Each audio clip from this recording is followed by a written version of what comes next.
오늘 말씀 우리 사무엘상 27장 1절부터 7절까지입니다.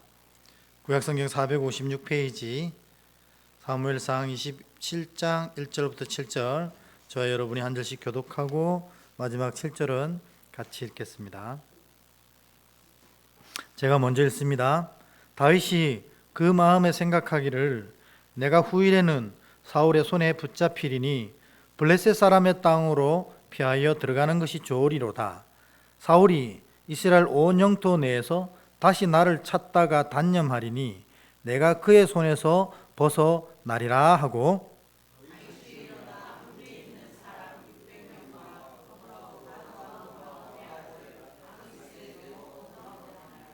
다윗과 그의 사람들이 저마다 가족을 거느리고 가드에서 아기스와 동거하였는데 다윗이 그의 두 아내 이스라엘 여자 아히노암과 나발의 아내였던 갈멜 여자 아비가일과 함께 하였더니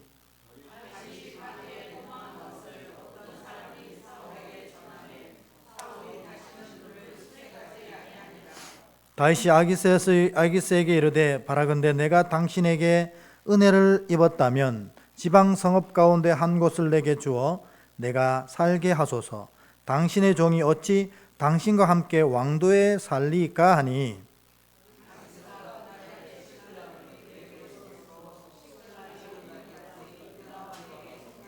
함께 읽습니다. 다윗이 블레셋 사람들의 지방에 산 날수는 1년 4개월이었더라. 아멘. 우리 앞뒤로 축복하고 오늘 말씀을 함께 또 나눠보겠습니다. 하늘 복 가득한 인생 되십시오. 이렇게 축복하겠습니다. 하늘 복 가득한 인생 되십시오. 아멘. 이제는 되는군요. 오늘 이제 다윗의 계속되는 여정들을 함께 나누고 있는데요. 오늘은 사무엘상 27장을 통해서 하나님은 반드시 그 약속을 지키신다 하는 내용으로 하나님 말씀 함께 나누려고 하는데요. 오늘 다윗이 좀 이해하기 힘든 결정을 하는 것을 보게 됩니다. 이해하기 힘들다기보다는 약간 실망스러운 결정을 다윗이 하는 것 같습니다. 그게 뭐냐면 블레셋 땅으로 피하는 겁니다. 블레셋은 이방 땅이고 하나님을 섬기지 않는 곳입니다. 근데 다윗이 이 블레셋 땅으로 피해야겠다 하고 그곳으로 가버리는 겁니다. 뭔가 우리가 알고 있던 다윗, 하나님의 참 귀한 하나님의 종 다윗, 이 결정과는 조금 다른 어색한 결정이었습니다.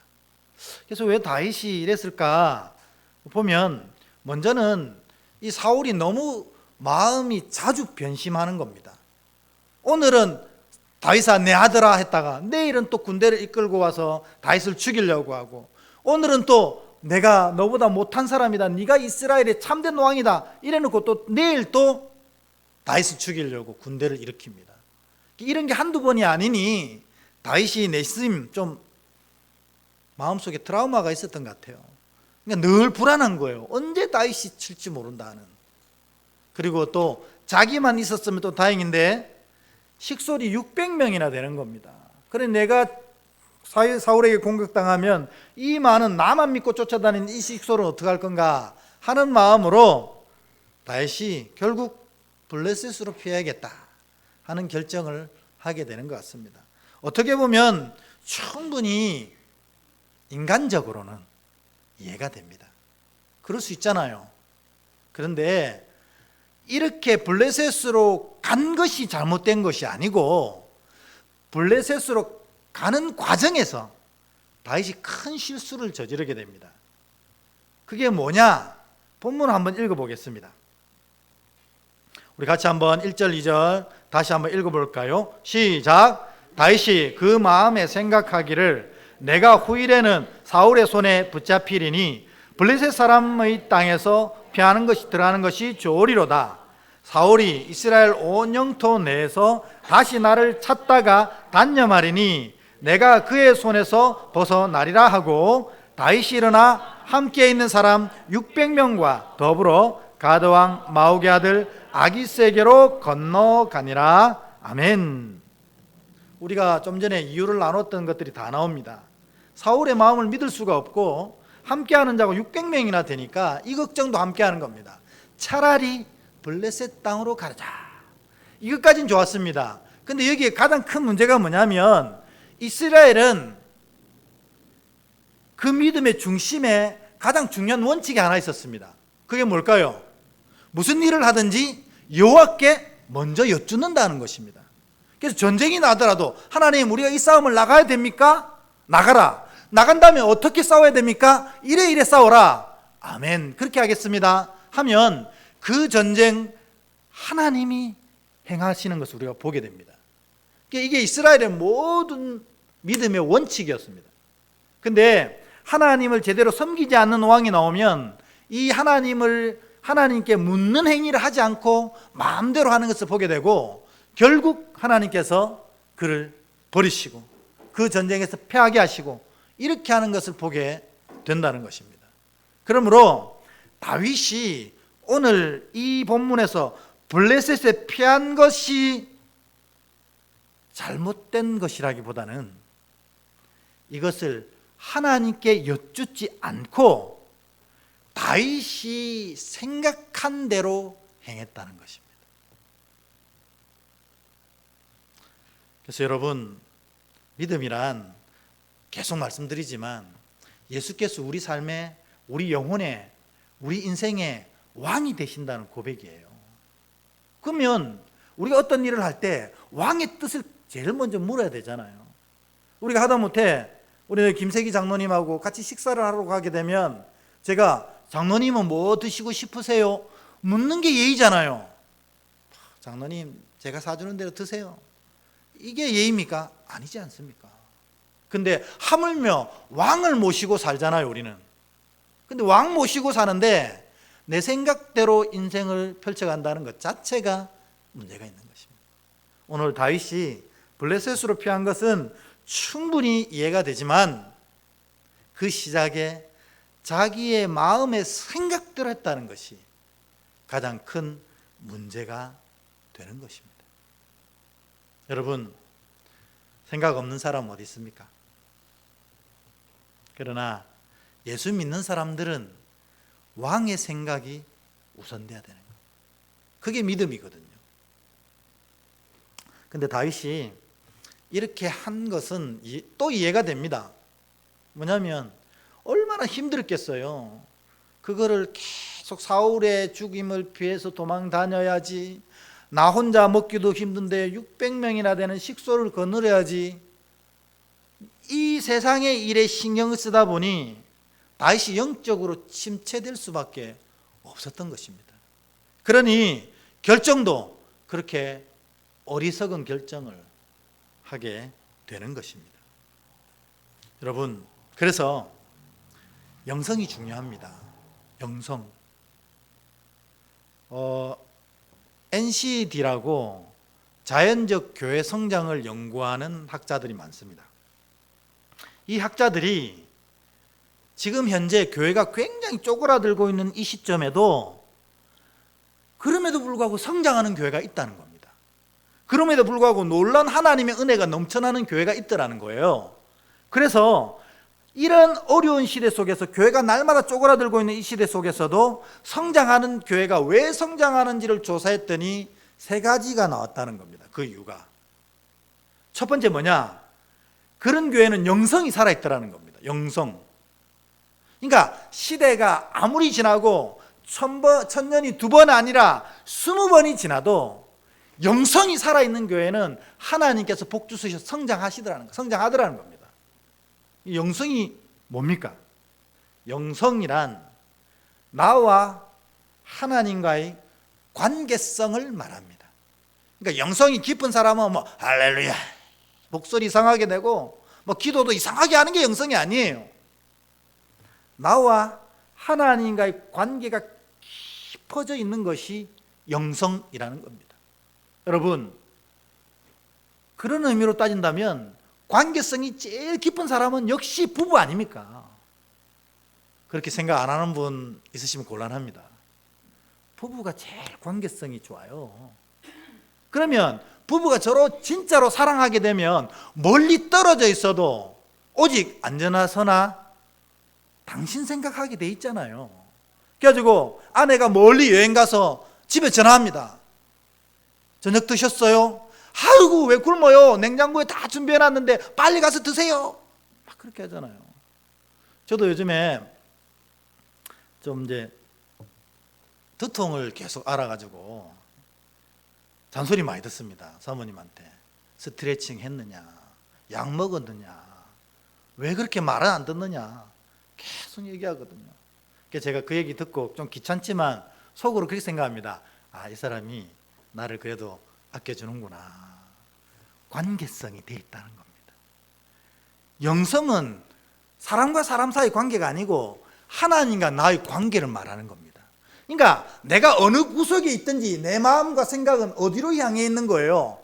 하나님을 향해 있는 거예요. 그게 영성이란 말입니다. 그러니까 실제적으로 하나님의 전 안에 앉아 있어도 하나님과의 관계가 끊어져 있는 사람 있잖아요. 여기서 졸고 여기서 딴 생각하고 영성이 끊어져 있고 영성이 문제가 있는 겁니다. 영성이란 관계성이라 어디 있든지 하나님을 향해 그 마음이 가 있게 마련입니다. 다윗이 너무 이 세상적인 일에 집중하다 보니 이 하나님과의 관계성을 잃어버린 거예요. 그러니 하나님께 여쭙지 않고 그 천하의 다윗이 자기 마음의 생각대로 이 일을 해버린 것입니다. 그럼 여러분, 이 영성을 아름답게 키워가려면 어떻게 해야 됩니까? 하나님의 마음을 알아야 됩니다. 왜냐하면 관계성이란 결국 상대의 마음을 아는 거거든요. 남편이 아내의 마음을 아는 거, 아내가 남편의 마음을 아는 것, 이게 깊은 관계성을 말합니다.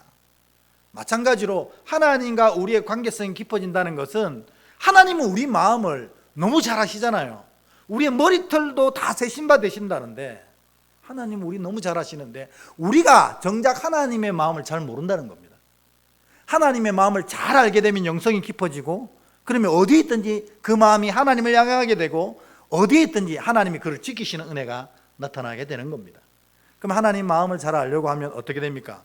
역시 말씀과 기도를 통해서 하나님 마음을 알아가는 겁니다. 여러분, 우리가 성경을 왜 읽습니까? 성경 퀴즈대회 1등하기 위해서 성경을 맨날 읽고 공부하는 겁니까? 성경 퀴즈대회 1등하면 또 뭐합니까?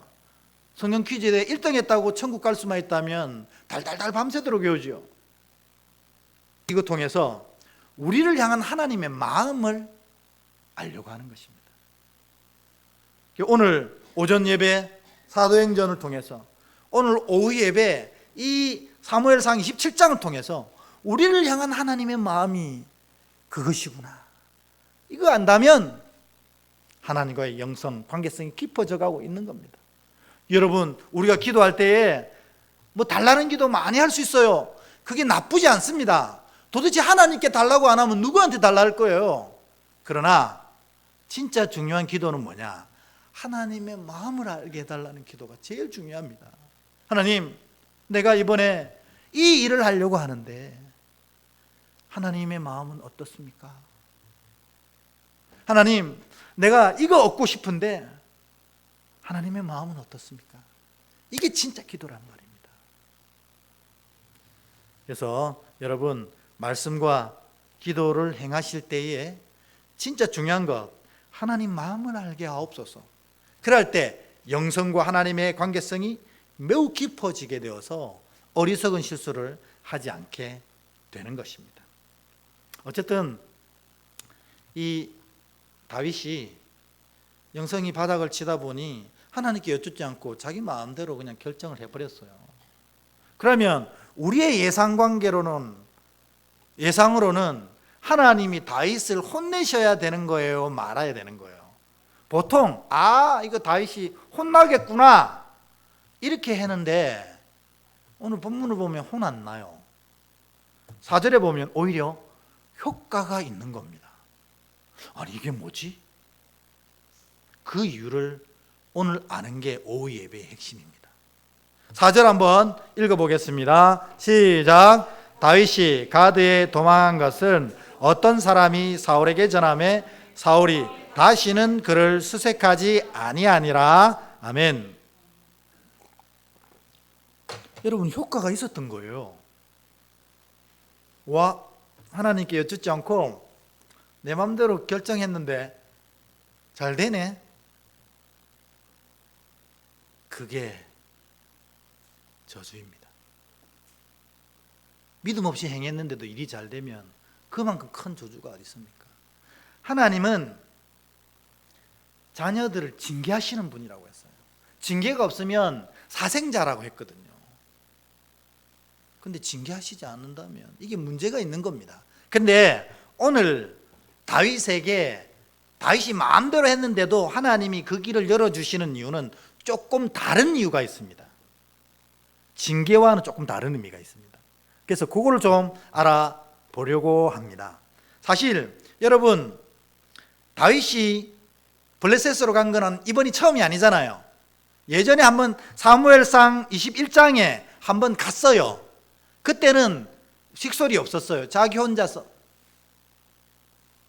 그래가지고 블레셋, 얼마 전까지만 해도 블레셋 골리앗을 목을 자르고 막 난리 났던 다윗이잖아요. 근데 그런 다윗이 블레셋으로 오니까 블레셋 사람들이 난리가 났어요. 어떻게 저런 인간을 받아주느냐, 우리를 망하게 한 인간 아니냐, 반대다, 난리가 났습니다. 그러니까 다윗이 이 블레셋에 가지 않으면 안 되기 때문에 뭐합니까? 미친 척을 하는 겁니다. 그래서 침을 질질 흘리고 다니는 겁니다. 이렇게 수염에 침이 늘 덕지덕지 붙어 있는 거예요.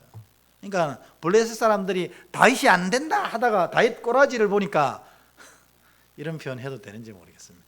다윗의 모양을 보니까 아이고 인생도 참 갸륵 불쌍하다 하고 그냥 있거라 이렇게 된 거예요. 근데 이제 27장에 올 때는 대환영을 받습니다. 왜 그러냐면 다윗이 군대가 600명이거든요. 이야, 저 다윗이 우리 편이 된다면, 우리를 치던 그 기세로 우리와 함께 적을 친다면 이야, 대단하겠다 하고 환영하며 그를 받아주는 겁니다. 하나님께 여쭙지 않고 자기 마음대로 했는데 사울은 이제 그의 쫓기를 그만두고 또 블레셋은 그를 환영하고, 야, 이게 뭐냐? 도대체 이 이유가 뭘까요? 오늘 5절, 6절, 7절을 읽어보면 거기에 대한 비밀이 드러납니다.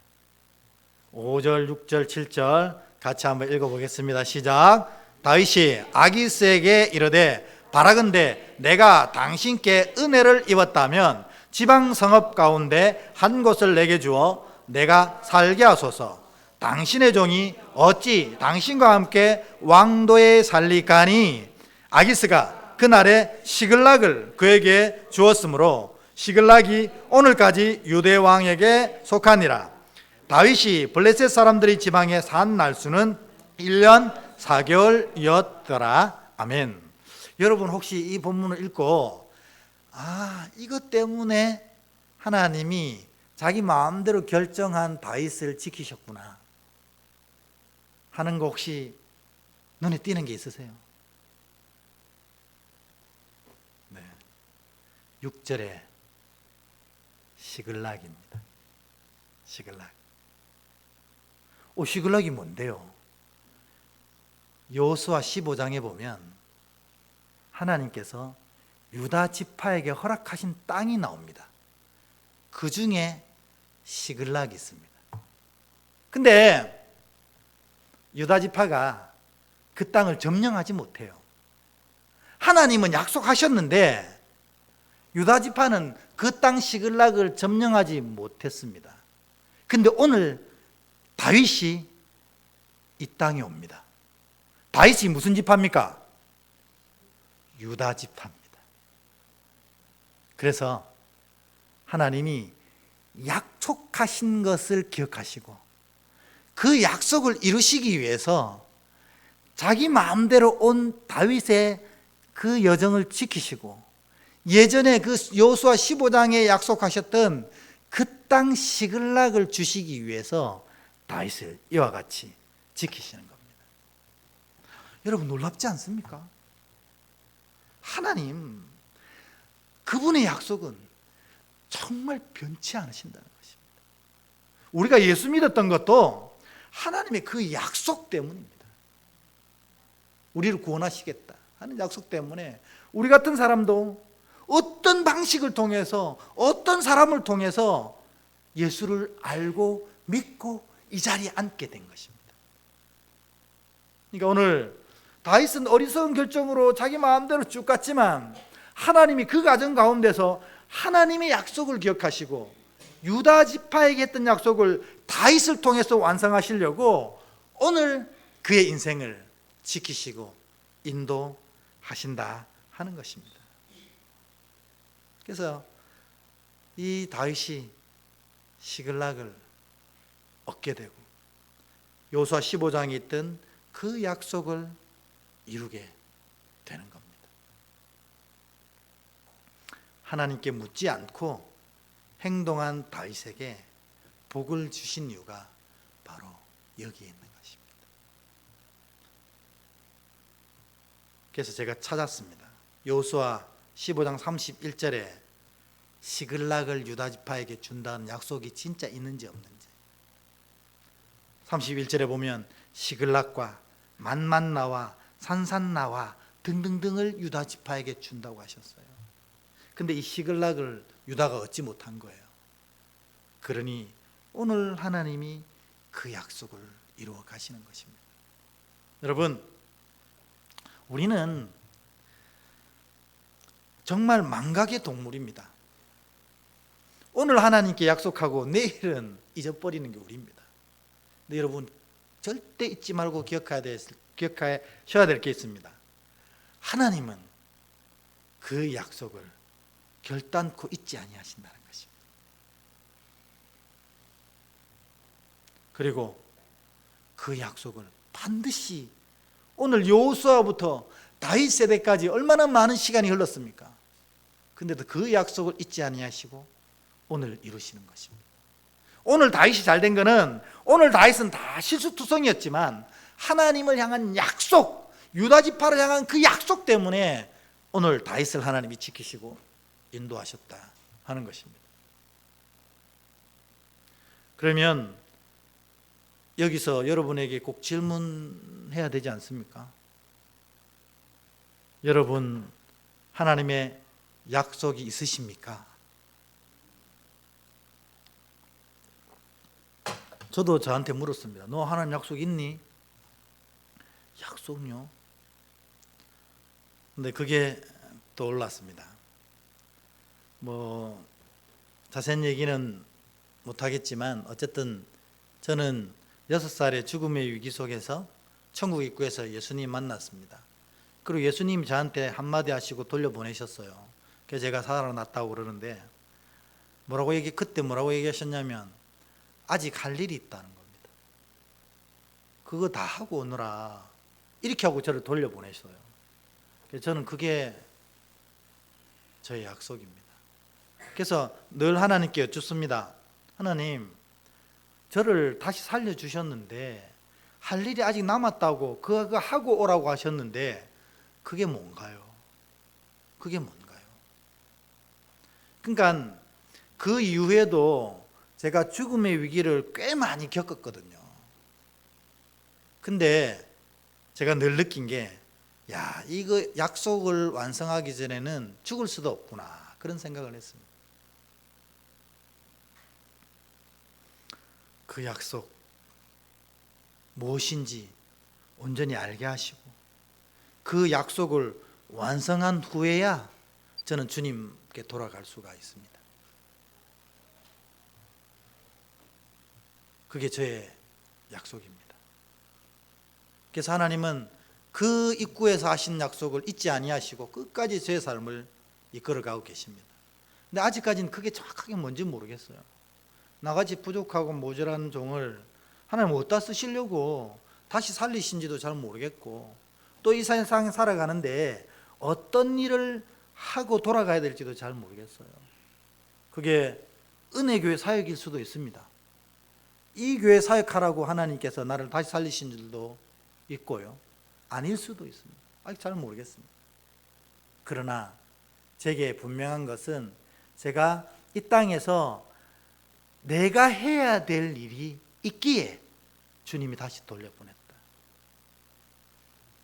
여러분 약속은 무엇입니까? 약속이 없다면 물으셔야 됩니다. 주님, 왜 나로 예수 믿게 하셨고 왜 내가 예수 믿고 살게 하셨습니까? 구하고 찾고 두드리셔야 됩니다.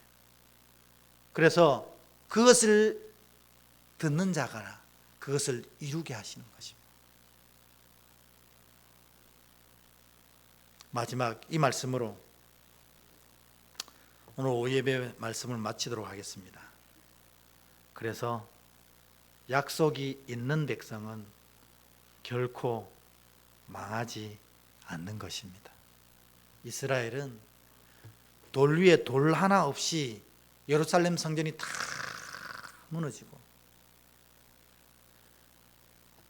그 모든 사람들이 다 이방의 노예로 붙잡혀 갔습니다. 그런데 이들에게 희망이 있었던 것은 하나님께서 이들을 다시 회복시키셔서 이스라엘을 재건하리라는 뭐가 있었습니까? 약속이 있었습니다. 그래서 약속 있는 백성은 망하지 않는 겁니다. 그래서 그 이스라엘이 나라를 빼앗겼는데도 불구하고 다시 나라를 재건하게 됩니다. 약속을 지키시는 하나님 때문에 그렇습니다. 오늘 이 오후 예배에 참석하시는 여러분 모두가 기도 가운데 여러분의 믿음의 삶 가운데 하나님이 여러분에게 하신 약속이 있는 백성이 되셔서 그 약속으로 말미암아 하나님이 여러분의 삶을 지키시고 결국 우리의 어리석은 모습에도 불구하고 하나님의 약속이 이루어지는 놀라운 영광을 경험하시는 여러분들 되시기를 주의 이름으로 축복합니다.